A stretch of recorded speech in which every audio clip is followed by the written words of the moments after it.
শ্রীমদ্ভাগবতের তৃতীয় স্কন্ধের দ্বিতীয় ভাগের 49 অধ্যায় হিরণ্যাক্ষবধ। ইতিমধ্যে আমরা দেখতে পেয়েছি প্রথম দুটি অধ্যায়ে যে কীভাবে দৈত্য হিরণ্যাক্ষের জন্ম হয় এবং তখন পৃথিবীতে সমস্ত অশুভ কার্যকলাপ হতে থাকে। তারপর আমরা দেখতে পেয়েছি দৈত্য হিরণ্যাক্ষ সমুদ্রকে গর্ভোদক সেই জলে ডুবিয়ে চলে যায় হচ্ছে বরুণের রাজধানী বিবাহবরীতে। সেখানে বরুণদেবকে বলে আমাকে যুদ্ধে আহ্বান করতে হবে তোমাকে, কিন্তু বরুণদেব বলে এই পৃথিবীতে কেউই আপনার সাথে যুদ্ধ করার সমকক্ষ নয়, কেবল ভগবান বিষ্ণু ছাড়া।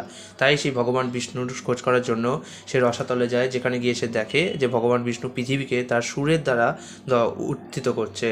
তখন ভগবান বিষ্ণুর সাথে সে যুদ্ধ শুরু করে এবং ব্রহ্মা এসে তখন বলে ভগবানকে যে আপনি একে পরাস্ত করতে পারবেন ভগবান, এবং ব্রহ্মা নানা স্তুতি করতে শুরু করে। শ্রী মৈত্রেয় বললেন, সৃষ্টিকর্তা ব্রহ্মার সেই নিষ্কপট এবং অমৃতের মতো মধুর বাণী শ্রবণ করে ভগবান আন্তরিকতার সঙ্গে হেসেছিলেন এবং প্রেমপূর্ণ দৃষ্টিপাতের দ্বারা তার সেই প্রার্থনা স্বীকার করেছিলেন। ভগবান যিনি ব্রহ্মার নাক থেকে আবির্ভূত হয়েছিলেন, তিনি লাভ দিয়ে তার সম্মুখে নির্ভীকভাবে বিচরণশীল তার শত্রু হিরণ্যাক্ষের চিবুক লক্ষ্য করে তার গদার দ্বারা আঘাত করলেন। কিন্তু দৈত্যের গদার আঘাতে ভগবানের হাত থেকে তার গদা বিচ্যুত হয়ে ঘুরতে ঘুরতে নিম্নে পতিত হলো এবং তখন তা এক অপূর্ব শোভা বিস্তার করছিল। তা অত্যন্ত আশ্চর্যজনক ছিল, কেননা ভগবানের গদাটি অদ্ভুতভাবে দীপ্তি বিস্তার করে ঝলমল করছিল। দৈত্যটি যদিও তার নিরস্ত্র শত্রুকে আঘাত করার এক অপূর্ব সুন্দর সুযোগ পেয়েছিল, তবুও সে দুর্দ ধর্মের নীতির প্রতি শ্রদ্ধা প্রদর্শন করেছিল। তার ফলে পরমেশ্বর ভগবানের ক্রোধ উদ্দীপ্ত হয়েছিল। ভগবানের গদা যখন ভূমিতে পড়ে গিয়েছিল, তখন সে সমস্ত ঋষি এবং দেবতাদের তাদের সেই যুদ্ধ দেখছিলেন। তারা হাহাকার করে উঠেছিলেন। তখন পরমেশ্বর ভগবানের দৈত্যের ধর্ম আচরণের প্রতি অনুরাগের প্রশংসা করে তার সুদর্শন চক্রকে স্মরণ করেছিলেন। চক্রটি যখন ভগবানের হাতে ঘুরতে লাগলো এবং দ্বিতীয় অধমপুত্র হিরণ্যাক্ষ রূপে জন্মগ্রহণকারী তার প্রধান পার্শ্বদের সঙ্গে ভগবান যখন মুখোমুখি যুদ্ধ করছিলেন, তখন যারা তাদের বিমান থেকে সেই যুদ্ধ দেখছিলেন তারা চতুর্দিক থেকে বিচিত্র বাক্য বলতে লাগলেন। ভগবানের প্রকৃত পরিচয় সম্বন্ধে তাদের জানা ছিল না এবং তারা বলছিলেন, আপনার জয় হোক, কৃপা করে একে হত্যা করুন, এর সঙ্গে আর খেলা করবেন না। সেই দৈত্যটি পদ্ম পলাশলোচন পরমেশ্বর ভগবানকে সুদর্শন চক্র হাতে তার সামনে অবস্থিত থেকে অত্যন্ত ক্রোধে বিকলেন্দ্রিয় হয়েছিল। সে ভীষণ ক্রোধে তার দাঁতের দ্বারা অধর দংশন করে সাপের মতো দীর্ঘ নিঃশ্বাস ত্যাগ করতে শুরু করেছিল। ভয়ঙ্কর দংষ্টযুক্ত সেই দৈত্য যেন ভগবানকে তার দৃষ্টিপাতের দ্বারা দগ্ধ করবে, সেইভাবে নিরীক্ষণ করে ভগবানের দিকে তার গদা উত্তোলন করে লাফ দিয়ে বলল, তুই এখন নিহত হলি। হে সাধু বিদুর, সমস্ত যজ্ঞের ভোক্তা বরাহ রূপধারী ভগবান শত্রুর নয়ন সমক্ষেই তার বাম পায়ের দ্বারা অবলীলাক্রমে সেই গদাকে নিবারণ করলেন, যদিও তার প্রচণ্ড ঝড়ের বেগে তার প্রতি নিক্ষিপ্ত হয়েছিল। ভগবান তখন বললেন, তুই যখন আমাকে জয় করতে এতই আগ্রহী, তখন আবার অস্ত্র ধারণ করে চেষ্টা কর। এইভাবে আহত হয়ে সেই দৈত্য পুনরায় ভগবানকে লক্ষ্য করে গদা নিক্ষেপ করল এবং ভয়ঙ্কর গর্জন করতে লাগলো। ভগবান যখন দেখলেন যে সেই গদা তার দিকে ভীষণ বেগে আসছে, তখন তিনি সেখানেই অবিচলিতভাবে দাঁড়িয়ে থেকে অবলীলাক্রমে তা ধরে ফেললেন, ঠিক যেভাবে পক্ষীরাজ গরুর একটি সাপকে ধরে। এইভাবে তার পৌরুষ ব্যর্থ হওয়ায় সেই মহাদৈত্য হতগর্ব এবং অপ্রতিভ হয়েছিল। ভগবান তার গদা প্রত্যর্পণ করতে চাইলেও সে তা গ্রহণ করতে ইচ্ছা করল না। ঈর্ষাপরায়ণ ব্যক্তি যেমন পবিত্র ব্রাহ্মণের অনিষ্ট সাধনের উদ্দেশ্যে তার তপস্যালব্ধ অভিচার মারণ উচ্চাটন আদি প্রয়োগ করে, তেমনি সেই দৈত্য জ্বলন্ত অগ্নির মতো জাজ্জল্যমান এক ভয়ঙ্কর ত্রিশূল সমস্ত যজ্ঞের ভোক্তা ভগবানের উদ্দেশ্যে নিক্ষেপ করল। মহাবলবান দৈত্য কর্তৃক প্রবল বেগে নিক্ষিপ্ত সেই ত্রিশূল আকাশে উজ্জ্বলভাবে প্রতিভাত হয়েছিল, কিন্তু পরমেশ্বর ভগবান তা তার তীক্ষ্ণতার সুদর্শন চক্রের দ্বারা খণ্ড খণ্ড করেছিলেন, ঠিক যেমন ইন্দ্র গরুড়ের পরিত্যক্ত একটি পক্ষ ছেদন করেছিলেন। পরমেশ্বর ভগবানের চক্রের দ্বারা তার ত্রিশূল খণ্ড খণ্ড হওয়ায় দৈত্যটি অত্যন্ত ক্রুদ্ধ হয়েছিল। তাই সে প্রচণ্ডভাবে গর্জন করতে করতে ভগবানের অভিমুখে ধাবিত হয়ে শিবৎস চিহ্নাঙ্কিত ভগবানের পক্ষে মুষ্টির দ্বারা কঠোরভাবে আঘাত করেছিল এবং তারপর সে অন্তর্হিত হয়েছিল। হে বিদুর, আদি বরাহরূপ ভগবান দৈত্যটির দ্বারা এইভাবে আহত হলে তার দেহের কোনো অঙ্গই স্বল্পমাত্রায়ও বিচলিত হলো না, ঠিক যেমন ফুলের মালার দ্বারা আহত হয়ে হস্তি কখনো বিচলিত হয় না। তারপর সেই দৈত্য যোগমায়াদি শ্রীহরির প্রতি নানাবিধ মায়াজাল বিস্তার করতে লাগলো। তা দেখে সাধারণ মানুষেরা অত্যন্ত শঙ্কিত হয়েছিল এবং মনে করেছিল যে জগতের প্রলয়কাল সমুপস্থিত হয়েছে। চারদিক থেকে প্রচণ্ড বায়ু প্রবাহিত হতে লাগলো এবং তার ফলে ধূলি এবং শিলাবৃষ্টির দ্বারা চতুর্দিক তমসাচ্ছন্ন হয়ে পড়ল এবং সর্বত্র পাথরে পতিত হতে লাগলো, যেন সেইগুলি ক্ষেপণাস্ত্রের দ্বারা নিক্ষিপ্ত হচ্ছিল। নবমণ্ডল বিদ্যুৎ এবং বজ্রসহ মেঘের দ্বারা আচ্ছাদিত হওয়ায় নক্ষত্ররাজি বিলুপ্ত হয়েছিল এবং আকাশ থেকে পুঁজ, কেশ, রক্ত, মল, মূত্র ও অস্থি বর্ষণ হচ্ছিল।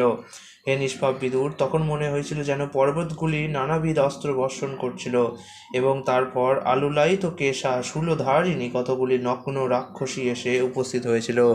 পদাতিক, অশ্বারোহী, গজারোহী এবং রথারোহী বহু আততায়ী যক্ষ এবং রাক্ষস হিংসাত্মক ও নিষ্ঠুর বাক্য প্রয়োগ করতে লাগলো। সমস্ত যজ্ঞের ভোক্তা ভগবান তখন সেই অসুর কর্তৃক প্রকাশিত মায়া বিনাশ করার জন্য তার প্রিয় সুদর্শন চক্র প্রয়োগ করেছিলেন। সেই সময় হিরণ্যাক্ষের মাতা দিতির হঠাৎ হৃৎকম্পন হয়েছিল এবং প্রতিকশ্যপের বাক্য তার স্মরণ হলো এবং তার স্তন থেকে রক্তক্ষরণ হতে লাগলো।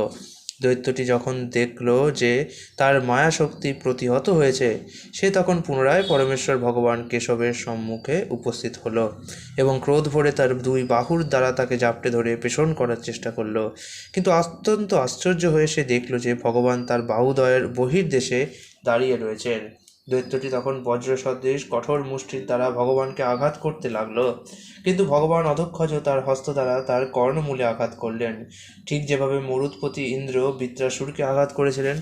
বিশ্বজিৎ ভগবান যদিও অবলীলাক্রমে সেই দৈত্যকে আঘাত করেছিলেন, তার ফলেই সেই দৈত্যের শরীর ঘূর্ণিত হতে লাগলো।